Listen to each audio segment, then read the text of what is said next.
ರಾಷ್ಟ್ರೀಯ ಕುಷ್ಠರೋಗ ನಿರ್ಮೂಲನಾ ಕಾರ್ಯಕ್ರಮ.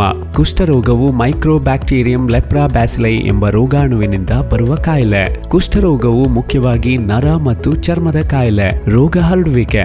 ಈ ರೋಗವು ಬಹಳ ನಿಧಾನವಾಗಿ ಹರಡುತ್ತದೆ. ಈ ರೋಗದ ಲಕ್ಷಣಗಳು ಕಾಣಿಸಿಕೊಳ್ಳಲು 5 ರಿಂದ 7 ವರ್ಷ ಅವಧಿ ಬೇಕಾಗುತ್ತದೆ. ಕುಷ್ಠರೋಗವು ಒಬ್ಬರಿಂದ ಇನ್ನೊಬ್ಬರಿಗೆ ಬಹಳ ಕಾಲದ ನಿಕಟ ಸಂಪರ್ಕದಿಂದ ಹರಡುತ್ತದೆ. ಕುಷ್ಠರೋಗದ ಪ್ರಾರಂಭಿಕ ಲಕ್ಷಣಗಳು: ದೇಹದ ಯಾವುದೇ ಭಾಗದ ಮೇಲೆ ತಿಳಿ, ಬಿಳಿ ಅಥವಾ ತಾಮ್ರ ಬಣ್ಣದ ಸ್ಪರ್ಶ ಜ್ಞಾನವಿಲ್ಲದ ಮಚ್ಚೆಗಳು. ಕೈಕಾಲುಗಳಲ್ಲಿ ಜೋಮು ಉಂಟಾಗುವುದು. ಕುಷ್ಠರೋಗದ ಚಿಕಿತ್ಸೆ: ಮಚ್ಚೆಗಳನ್ನ ಗುಪ್ತವಾಗಿರಿಸದೆ ವೈದ್ಯರಿಗೆ ತೋರಿಸುವುದು. ದೇಹದ ಮೇಲಿನ ಯಾವುದೇ ಮಚ್ಚೆ ಕುಷ್ಠರೋಗದ ಲಕ್ಷಣವಾಗಿರಬಹುದು.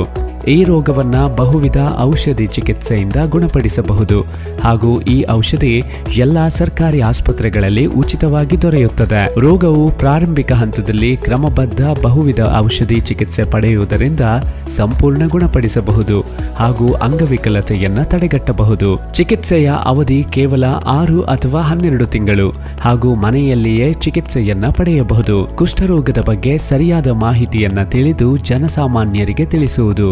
ಕುಷ್ಠರೋಗದ ಬಗ್ಗೆ ಹೆದರಿಕೆ ಬೇಡ, ಎಚ್ಚರಿಕೆ ಮಾತ್ರ ಬೇಕು. ಕುಷ್ಠರೋಗ ಮುಕ್ತ ಭಾರತ ನಿರ್ಮಿಸುವಲ್ಲಿ ನಮ್ಮ ಜೊತೆ ಕೈ